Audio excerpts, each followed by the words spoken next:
Hi folks, Wooden Boat Dan here.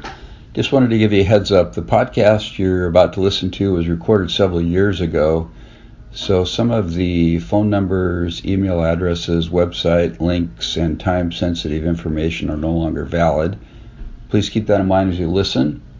If you'd like to contact me, my email address is woodenboatdan@gmail.com. Thank you and enjoy the podcast. Welcome to Hooked on Wooden Boats weekly podcast, episode number 159.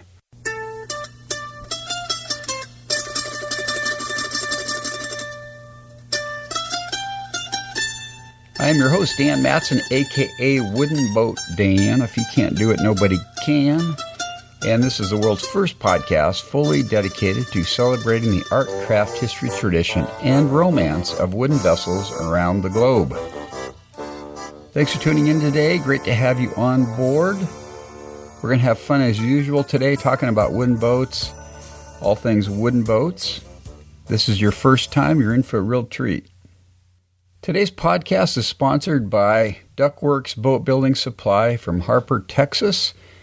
They have an online store where they sell all things small wooden boat and even up to 25, 35, 40 feet, plans for boats, sails, and I would like to bring special attention to their hardware supplies for rudders.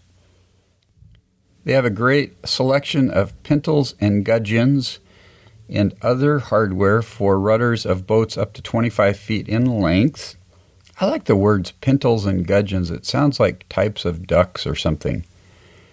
And I only learned what those meant when I built my first boat. Anyway, cool words, and they've got great supplies there. If you'd like to check out their rudder supplies, I've got a special link for you to use, hookedonwoodenboats.com/rudder. And if you'd just like to go to their general page for their index of all they've got, you can go to hookedonwoodenboats.com/duck. And if all else fails, you can go to my homepage, hookedonwoodenboats.com, and you can see a graphic you can click on to go to their website right from my homepage on the right-hand side column or sidebar, whatever you want to call it. And they also have a free newsletter you can subscribe to, electronic newsletter that they've been publishing for 15 years this year. It has all kinds of great articles about boat building and fun things that people are doing. And Chuck and Sandra are great people, so I would really appreciate it if you go check out their website and make some purchases. Okay, folks, I have a special announcement. I did yesterday, February 2nd, 2015, at about 7 p.m. Pacific Standard Time, PST. And that's on the Gregorian calendar, I believe. The Julian calendar was done away with by most people quite a few years ago. Anyway, last night I started working on the Scamp kit that's partially finished that I purchased in December of 2013. So this boat that sat outside, tarped up for over a year, then I moved it into my garage about a month ago. Then it took me about a month to get my garage organized a little better and get all the stuff out of and off of the boat, the Scamp, because I was using it like a storage locker. I got that all done, finished last night, and I started my first project on the boat, which is pretty exciting because I've been told before that if you want to finish something, you have to actually start it. So there was no way I could finish until I did what I did last night, which was start working on it. So in the bulkheads 5, 6, and 7, I believe it is, there's round holes cut as access points between the bulkheads for storage. And in the newer kits, those holes are bigger and they're trapezoidal shaped. I don't know if trapezoid shaped. Maybe that's the way to say it. Anyway, so I marked around the round holes because I'm going to cut them out to be bigger like the more current kits are. And that way I'll have better access through the lazarette when I get the boat finished. So I did start that. I got them all marked, which took me probably 45 minutes or an hour. and I'm going to get them cut here in the next couple days. Then I'm going to have to cut some scuppers in those same bulkheads because they don't have any right now. So I am really excited to get this thing going because I want to get her done soon, and she's got a couple 100 hours to go, so I got a lot of work to do. And I'm chewing on a cough drop because, excuse me, my throat's a little tickly because I screamed so much during the Seahawks loss in the Super Bowl on Sunday that my throat is not doing too good today. That was actually 2 days ago. That was a terrible loss, but we're not going to talk about that. This is not a sports talk show. Yeah, no, it won't. It'll never be that. Today's interview is with Rob O'Day of the Oarlock and Sail Wooden Boat Club in Vancouver, British Columbia, which I understand is located right next to the Maritime Museum. I believe that's on Granville Island in Vancouver, British Columbia. And Rob was very gracious to do a phone interview with me a few weeks ago. He's got some great stories to tell. He's owned some really cool boats, including a 36-foot boat that he was solo sailing between Victoria, British Columbia, and Vancouver, BC, crossing the Georgia Strait by himself, got dismasted with his 46-foot wooden mast, had to actually tie himself to the boat and go in the water to get things where they needed to be. And that water's probably 55 degrees. It wasn't the summer, but still. Anyway, he got things together, was able to save the mast and the sheets and the sails. I don't know if he saved the sheets, but he saved the sails and the mast and made it back to shore that day and fell into a pile of exhaustion. Anyway, it's a great story. You got to listen to that. It's fun stuff. So we're going to head and roll the tape right now with Rob O'Day of the Oarlock and Sail Wooden Boat Club, Vancouver, British Columbia. Take it away, Rob. Okay, it's January 8th, 2015. I have Rob O'Day on the phone. Rob, welcome to the podcast. Well, thank you very much, Dan. Appreciate being here. Rob is part of the Oarlock and Sail Wooden Boat Club in Vancouver, British Columbia. Is that correct, Rob? That is. Yeah. And what's your role there? Currently the president. Okay. I don't know if that's because of any desire on my own intent or whether it's through default. But, we've got a great little club there. It's been going for 20 years. Started by two women way back when who were interested in building a boat, but they were in apartments and didn't have the space to build a boat. So they formed this society, got some space, and built a boat. And the club has continued on since then. It's had its highs and lows in terms of membership and activity. But I guess 2 years ago,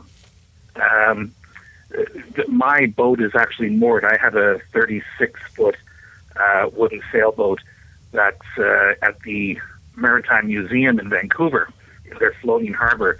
And the Oarlock and Sail's workshop is at the same harbour. And there was very little activity that we could see happening there. So we heard their annual general meeting was coming around. There were 6 of us that popped down to the annual general meeting to sign up as members and volunteer.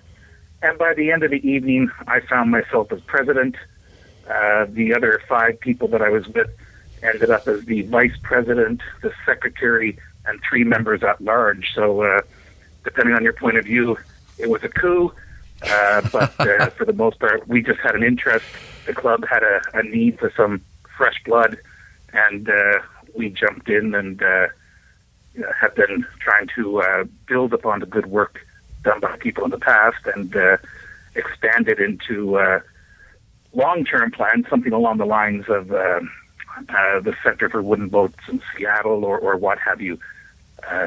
We just want to promote and expand the knowledge and use of wooden boats in Vancouver. Very cool. Now, how long ago was it that you walked down and signed up? We're just short of 2 years now. Okay.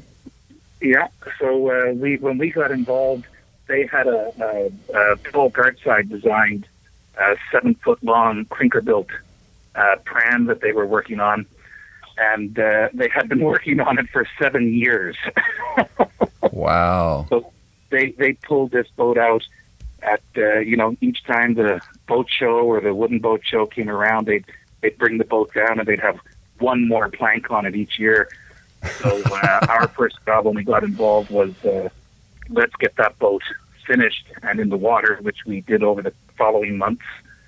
And we're now working on a 12-foot-long Gartside design sailing riff, which we're just in the process of fitting that out now and considering our next projects. Is that a clinker boat also? The one that we're currently doing is cedar strip. And, as with lots of folks in the wooden boat field, our members with the experience of one cedar strip, fiberglass, and epoxy boat, they're saying, no more. It's all clinker built from now on. They don't like all those strips, huh? Well, the strips are lovely. It's the sanding of the epoxy. Yeah, right. Dirty work that requires machinery, and for most of our members, they prefer the use of hand tools. And so, this is a great little boat, and we're looking forward to getting it in the water so that our members can start to use it. We have 6 boats currently. But none of them are dedicated sailing boats.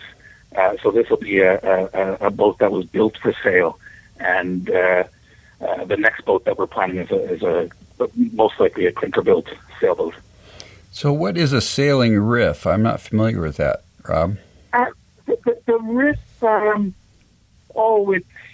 that's just the name that Gartside put on it. So it's just a 12-foot sailboat. I see. 12-foot length overall, about 4 3/4 foot beam, centerboard, retractable centerboard. So we're just in the process of, we're starting to get into the fun work on that of fitting it out with wooden floors and, wooden decks, so that at least, we're not looking at the all the paint of the fiberglass and epoxy job. Oh, okay. Yeah. So I probably should be familiar with, but I'm not familiar with Paul Gartside. Paul Gartside, a bit of a legend here in BC. He used to be based out of southern Vancouver Island, over by Sydney, Vancouver Island. And but a few years ago, he moved to Nova Scotia to continue his boat building experience. Just waterfront properties in southern BC being the cost that they are. Paul thought that he could, work much better economically, getting back to Nova Scotia where he could get his waterfront property to continue building boats. He's got many designs out there of small to medium-sized boats.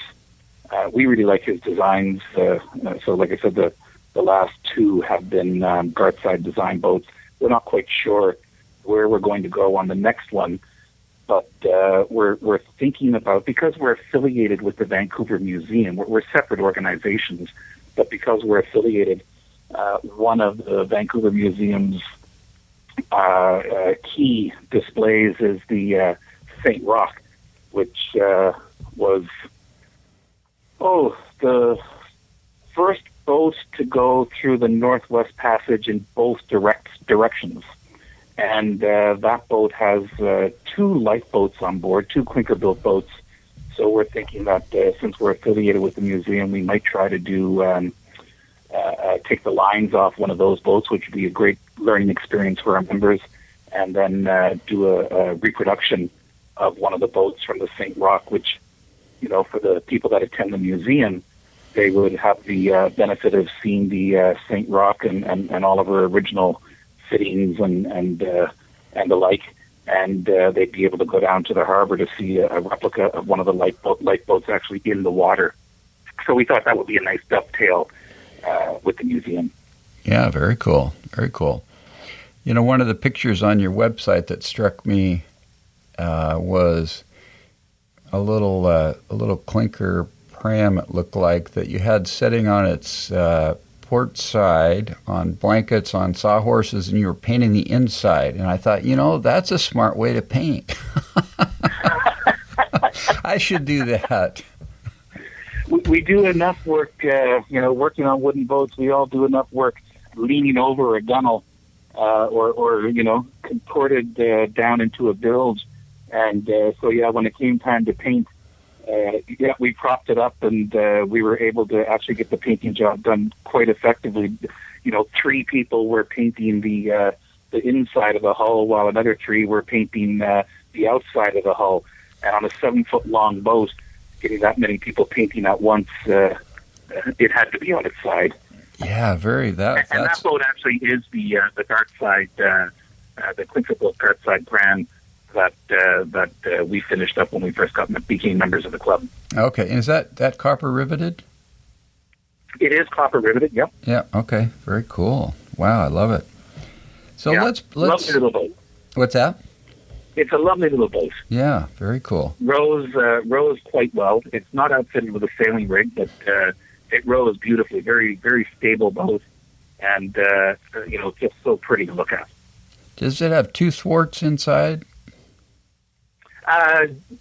Just one. Okay. Yeah. Single occupant for the most part, then. Yes, we have put 2. As a matter of fact, we put 3 in there. We have 2 rowing stations, but and it's stable enough for 2 or 3 people. But that's more or less for loading groceries to and from your boat when you're at anchor. For the most part, it's really just a lovely little boat for one person to go out and go for a row in.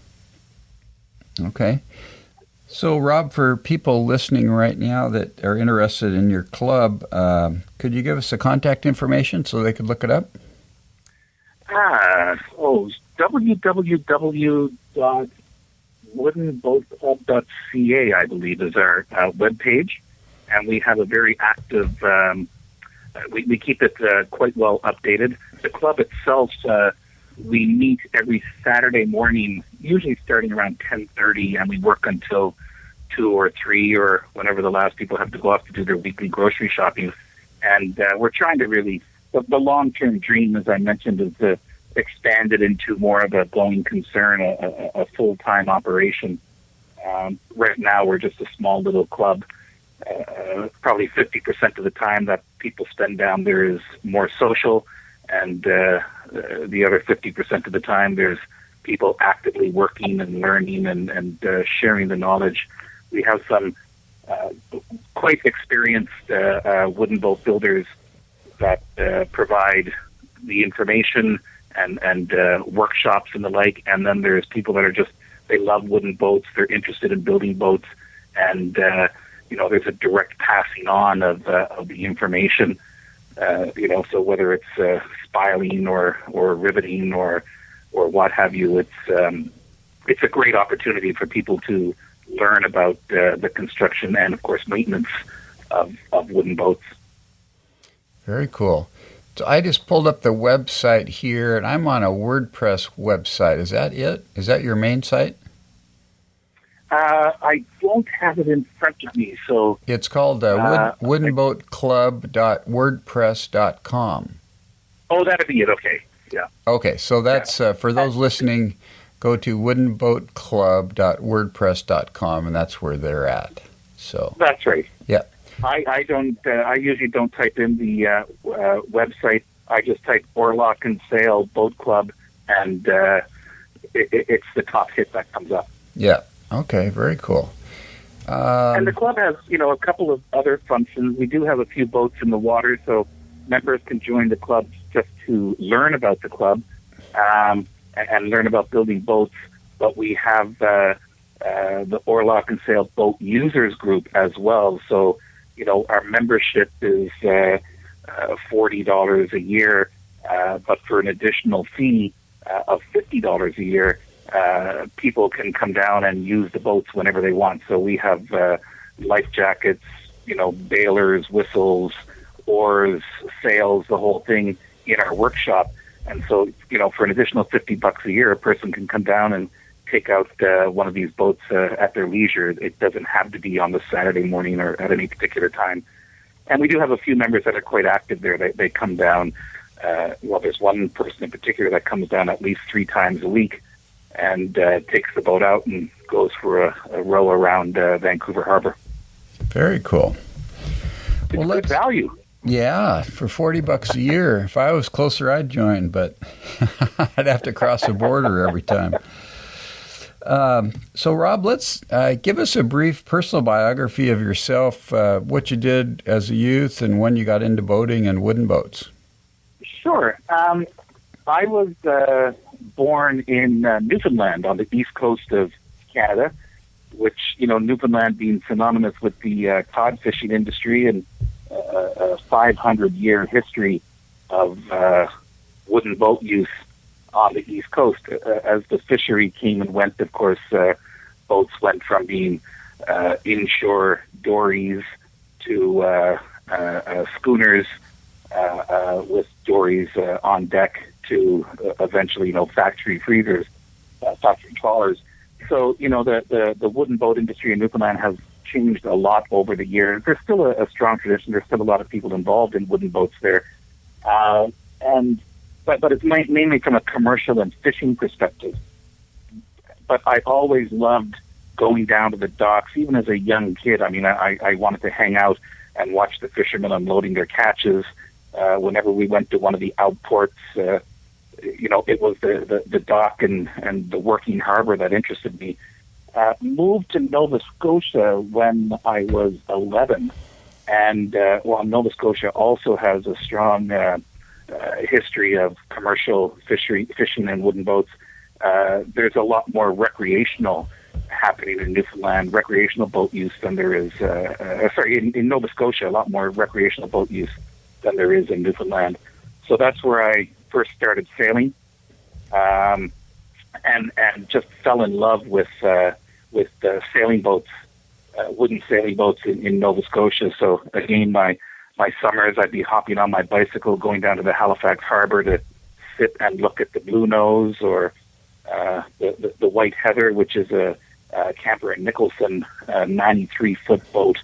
I think it's currently in the Netherlands. I believe it's for sale for $2.9 million if you got that sitting around. Wow. But it was just fascinated with boats, and I didn't realize it at the time. I realize it now. I'd see these boats that were at their moorings and almost pretty much abandoned. I remember there was one boat called the Pickle, which rumor has it was owned by the Nazis, and eventually, was turned over after the war, made its way to Halifax, and it was just sitting there, slowly sinking at its moorings. And I just remember going by as a kid and looking at this boat and thinking, oh, if only. I was 13, 14 years old. I didn't have the capacity to take on a project like that. But I just remember feeling so sad about watching this thing slowly disintegrate. I've heard since that it has been restored and it's still on the East Coast. But nowadays, I sort of realize that was the early, interest in wooden boats and in working on wooden boats. Came out to British Columbia after university in 1989 and started sailing with a friend of mine. He has a converted aluminum lifeboat that he's turned into a sailboat with all kinds of, the hull might be aluminum, but the rest of the boat is wood. And realized that, the dream of owning and playing with boats could actually be a reality. And eventually, I guess, 8 years ago now, we, through a friend of mine who's a wooden boat builder over on Gabriola Island, a guy by the name of Tony Grove. I know Tony. You know Tony? Yeah, actually, I interviewed he and Toby for the podcast this last year.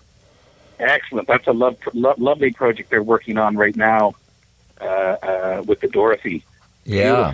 Beautiful old sailboat. But Tony called me up one day. He knew I was interested in finding an old wooden boat with really good bones, and called me up and he said, I think I found the boat for you. And it was a boat that was owned by Margo and Charlie Wood, from Charlie's Charts. They had written many of their cruising guides aboard this boat. It had really good bones, but Margo was in her 80s at that point. Charlie had passed away a few years before, and it needed a substantial amount of work. But the bones of the boat itself were really good. So it was mainly systems and finishes that needed work. So it was a great project for us. We got together with two other couples, purchased the boat, and we were able to start working on it.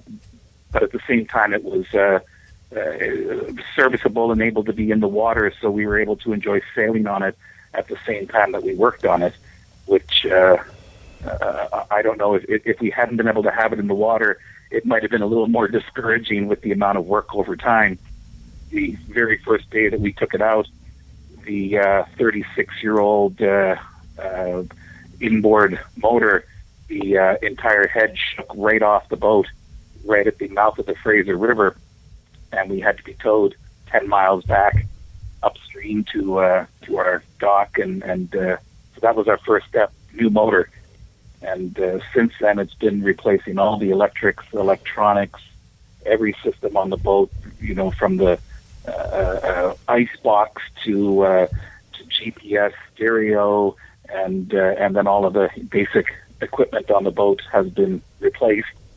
We wooded the hull and found that it was perfect. It was built in 1956 in Nova Scotia, this boat, and the mahogany hull was absolutely perfect. We didn't need to recaulk. The whole thing was in beautiful shape. So I think we got kind of lucky on the bones of the boat. And like I said, we spend 3-4 weeks a year out sailing. We defray the cost and the effort of working on it by having a partnership. And as long as you can share and compromise, I can't recommend enough working on a partnership on a wooden boat, to keep those costs and the effort low. Yeah, that's awesome. So is she a sloop rig? She's a sloop rig. At some point in the past, due to a bit of weather helm, they added a very stubby, 22-inch bowsprit, and put a second head sail on it. So I hesitate to call it a cutter. Lots of people do, but it's really just a two-head sail sloop. And we're now in the process. She still has a little bit of weather helm, and because we're in the process now of replacing the mast after an accident this summer, we've decided that we're also going to extend the bowsprit another 2 feet, try to do away with the rest of the weather helm. And, that stubby little bowsprit just doesn't have the grace of a proper bowsprit, so we're looking forward to the new look of the boat once we extend the bowsprit. Very cool. So that'll change your headsail configuration a little bit then, won't it? Or definitely. Right now, the jib gets pinched, with the staysail stay, and we have to go up there sometimes and manually walk it across. So hopefully this extended bowsprit will also help to eliminate that problem, as well as the weather helm, as well as, add to the overall beauty of the boat. So she's a Carvel plank, 36-foot boat with a bowsprit, and what's she like down below for accommodations? Not super generous. I do like the fact that, all of the men in our three couples that own the boat, the three men are all over 6 feet tall, and she has about 6'2" headroom down below, which is, quite generous. But she's only 9.5 foot beam, so there isn't sort of the room to have, it's mainly just a long hallway, seating on either side, and which convert into berths, and then 2 berths up in the forecastle. She's got a separate room for a head, but it's really just one long hallway with seating on either side. Nice galley. We redesigned the galley and put in a new ice box. We like to keep our electrical demands as low as possible. So we opted not to have refrigeration, and we tried to keep it simple, which really allows us to enjoy our cruising and our nights at anchor without having to worry about firing up generators. We did put solar on it this year just to supplement the power, and we're finding that we've got tons of power, even just with one 100 amp house battery and a dedicated starter battery. The minimal systems that we have, allow us to be at anchor for weeks at a time. And we've also, again, reducing the energy needs. We took out the old macerator and the old head, and we put in a composting toilet. We just cruised with that for the first time this year, and that seems to be doing its job. So trying to keep things simple. Yeah, good for you. I think simple is good. Yeah. But she's a lovely boat. She's very sea kindly and very, very fast. We're really surprised at how fast this boat can go. I mean, based on the waterline, the theoretical hull speed, for what it's worth, is 6 3/4, and we only need 10 knots of wind, and we're up to 7. And on the trip this summer going around Vancouver Island, we had a number of days where we were cruising along in complete comfort with 12 to 15 foot swells, and still maintaining a sustained rate of 8 1/4 to 8.5 knots. So it's quite a fast boat for her size, and I think that's just a matter of full keel and a fairly narrow beam. So she really is a joy to get out and sail. Yeah. How much weight, how much lead does she have in her keel? It's a cast iron keel. Total displacement is I think we're at 8 1/4 tons. Wow, so she's got plenty of weight down below, huh? Plenty of weight down below. Draws just over 5 feet. So, that enables us to get into lots of small little spaces and shallow harbors. The boat that we mainly cruise with is a bilge-keeled boat, so our partner boat. So, that other boat only draws 18 inches. So we're lucky with ours. We're only drawing 5 feet, but we can still we can get into places where our friends go. Very cool. Rob, I'd love to hear some highlights of your 9.5-week trip around Vancouver Island, your circumnavigation. Oh, I could spend hours. I'm in the process actually of putting together a slideshow for a presentation at the museum in late March. We left, I guess it was May 31st of this year, and we were only out for a day.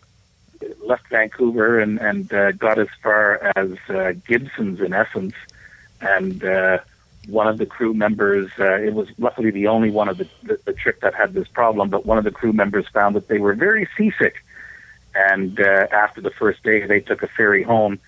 The next morning we took off to head up the coast, and my friend's engine died. Their injector on their diesel engine, the seal gave way, so we spent the next 3 days in Gibson's waiting for the parts for the seal. Wow. So that was an auspicious start to the trip. But how many boats on the trip, Rob?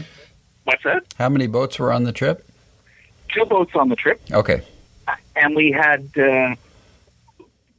usually 2 people on my boat and 2 people on my friend's boat for the most part. We had a crew change once a week, and we'd have people either take a water taxi or a float plane to meet up with us. We'd do a crew change. So we had a total of 19 people on the trip over the 9.5 weeks. So once a week we'd have a crew change, and that provided lots of opportunity for news stories, and it also keeps in a tight space. Personal interactions can be tough, so a weekly turnover meant that we never got to any breaking points. Yeah. So no psychological meltdowns. That's right. So continued on up the coast, and it took us a couple of weeks, but got up to the Port McNeill area.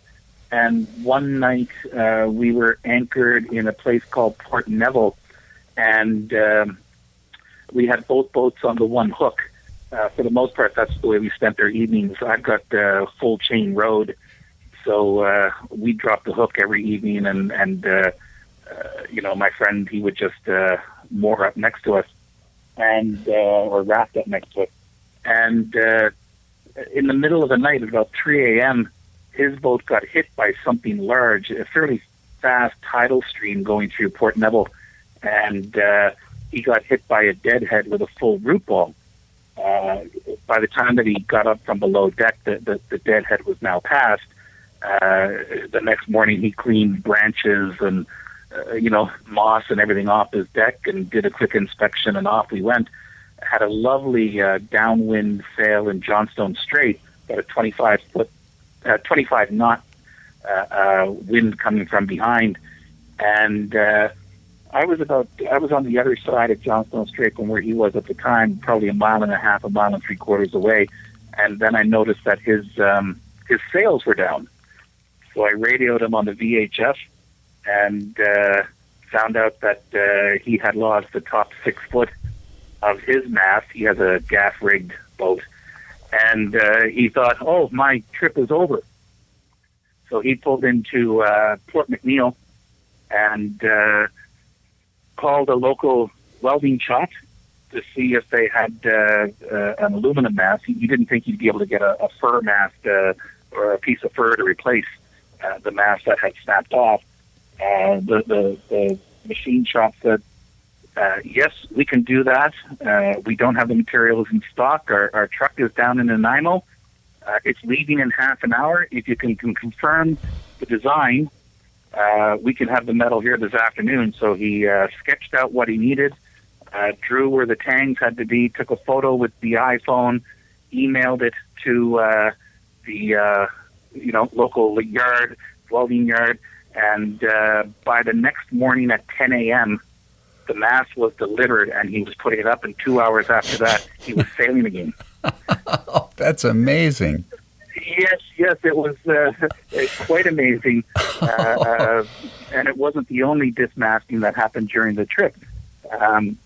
We managed to get back on the way. We got around the northern tip of Vancouver Island, around Cape Scott, and that's where we actually had intended and did spend most of our trip, from Cape Scott down to Pesquit Harbour, just north of Clockwork Sound.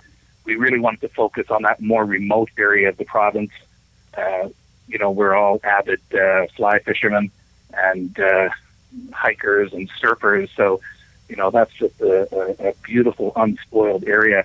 So that's where we focused most of our time. Just an absolutely fantastic trip, lots of great sails, some rather epic sails for us in our experience and in our boat. My wife was with us for a couple of weeks on that section of the trip, and had really dreaded the concept of going around Cape Cook. It sticks about 13 miles out into the Pacific, and it really concentrates the winds and the currents there. And lo and behold, we had this beautiful beam reach, an epic sail, as I mentioned earlier. 8.25 knots in 12 to 15 foot seas. And at the end of the day, it was just my wife on board. My wife and I on board our boat that day. At the end of the day, my wife said, I don't know how I'm going to go back to sailing on the inside waters in the Strait of Georgia.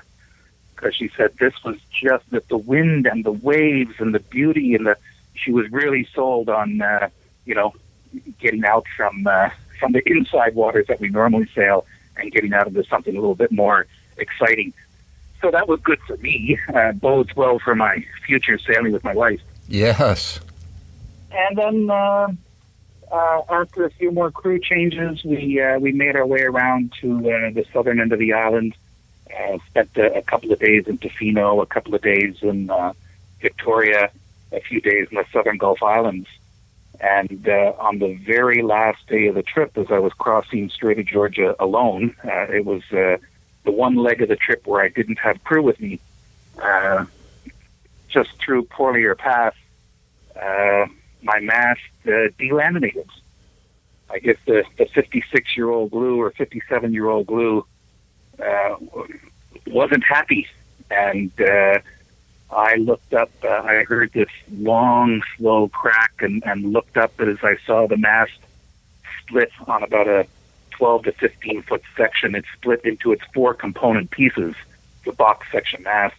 And, of course, once it delaminated, over it went into the water, which put me into, I don't want to say panic mode, because I guess I luckily did the right thing and just focused, but the next 2 hours of trying to save that mast, trying to save the boat, trying to save myself, managed to salvage the whole thing and limped back into Vancouver Harbour as my wife and my sailing partner. He was a couple of miles away from me when this happened, and so didn't see what went down. And of course, our antenna was at the top of the mast for our radio, so that was in the water. The radio was no good. Our spare radio, for whatever reason, had worked fine the whole trip, our handheld. It didn't work then. And when I went over the side of the boat to try to salvage the mast and the sails, I did so with my cell phone in my pocket. So communication, communication wasn't possible. So by the time that I limped into Vancouver Harbour and up to our dock at the Maritime Museum, my wife was standing there. My friend from his boat is standing there. They're in a panic because my 36-foot boat usually gets places a little bit quicker than his 22-foot bilge keel boat. And when he got to the dock and found that I wasn't there ahead of him, he went into a bit of a panic mode, trying to reach me on the radio, couldn't hear me, and of course couldn't reach me. And of course I was on a slow trip across the Strait of Georgia with a mast strapped to the stanchions. Wow. Yeah, managed to get to the dock. By that point, I was suffering from some combination of heat stroke and sunstroke. While I was crossing the strait, I couldn't even go below for water because, like I said, the lack of the mast, the boat was rocking and rolling in such an untimely way. The mast was smacking against the hull every time it got out of control, so it really required me to stay at the tiller for the whole trip. So between the adrenaline rush and the physical exertion of pulling the mast on board, I was bruised and battered, bruises in places that I didn't know existed before. I collapsed on the dock once it was safely tied up, and my wife actually had to come over and hose me down to get my body temperature down. I was dehydrated, exhausted, and I guess in some state of shock. But made it home, saved the mast, and we're just about to start rebuilding the mast. Oh my goodness, Rob, that's some story. That would you solo sail again? Oh, absolutely. Really? Absolutely. I think one of the things with any kind of boating is that you have to be prepared for, emergencies and problems, and it all comes down to how you respond to them. So, there's always, it seems, at least once or twice a year, something that happens, what was another one that happened on this trip? Our gear shift cable broke as I was coming in to anchor in one place, and went to put it into reverse. My friend had just was ready at the bow to drop the anchor, and I put it into reverse to slow down, come to a stop so we could drop it. And of course, I put it into reverse. I give it some throttle, and the boat starts to accelerate in forward instead of slowing down in reverse. So you just gotta get to it. Figure out the problem, pull off the hatch, and I was standing down in the hold with the tiller in one hand, and I'm changing gears with the gear shift with my big toe. Small problem, but nothing that can't be handled. So there's always something that pops up, and you just have to keep a level head and get down to the business of dealing with it, I guess. Yeah. Well, next time I go somewhere, I want you to crew on my boat. It sounds like you're pretty good in a stressful situation. Yeah. Well, level heads prevail, I guess. And one of the beauties of wooden boats, I find, is that with most of the stuff, you can quickly get in and fix it yourself. And as I said, we try to keep our systems simple so that there's less that can go wrong. And then the stuff that does go wrong is, it's not going to break when it's sitting at the dock. It's usually going to break when you're out on the water. So with an old wooden boat, most of the stuff can be repaired. I find a little bit easier than with a more modern boat with more complex systems. Just my thought on it, but we've always managed to get out of it so far. Yeah, very good. Well, that's amazing. That's an awesome story, Rob, and I think we're going to wrap it up here, but I really appreciate you being on the podcast today. My pleasure. I appreciate that you have this podcast and that you're continuing to keep the tradition alive. Yeah, definitely. It's a lot of fun to do. And we'll say goodbye for the podcast, but we'll chat after I turn off the recording here for just a minute. So thanks for being on the podcast. Thank you, Dan. Okay. Rob, thanks for being my special guest on Hooked on Wooden Boats, episode number 159. I wish you all the best with your future endeavors, and I look forward to meeting you in person in August at the Vancouver Wooden Boat Festival in British Columbia. A couple quick things here. If you'd like to connect with me, you can do so by email, woodenboatdan@gmail.com.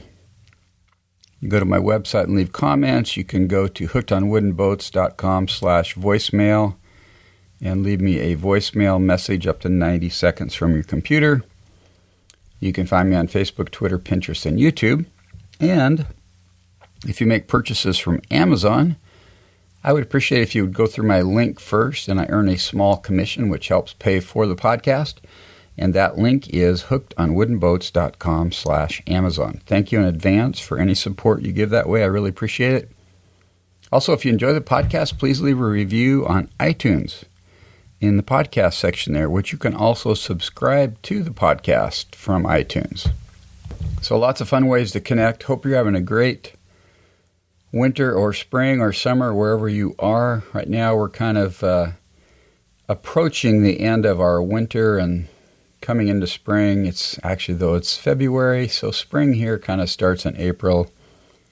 Maybe it actually starts officially in March, but weather-wise you don't see a whole lot of it till April. So have a great time, folks. Get out on the water, get a wooden boat, build one, buy one, rent one, touch one, buy some wood, get some plans, and go to work. Let me know if you have questions. I'll try to give you answers. And if you have suggestions for future interviews for the podcast, please send those my way via email. Again, thanks for tuning in today. Keep the bright side up and the barnacled side down. Wooden Boat Dan over and out. God bless. Have a great week.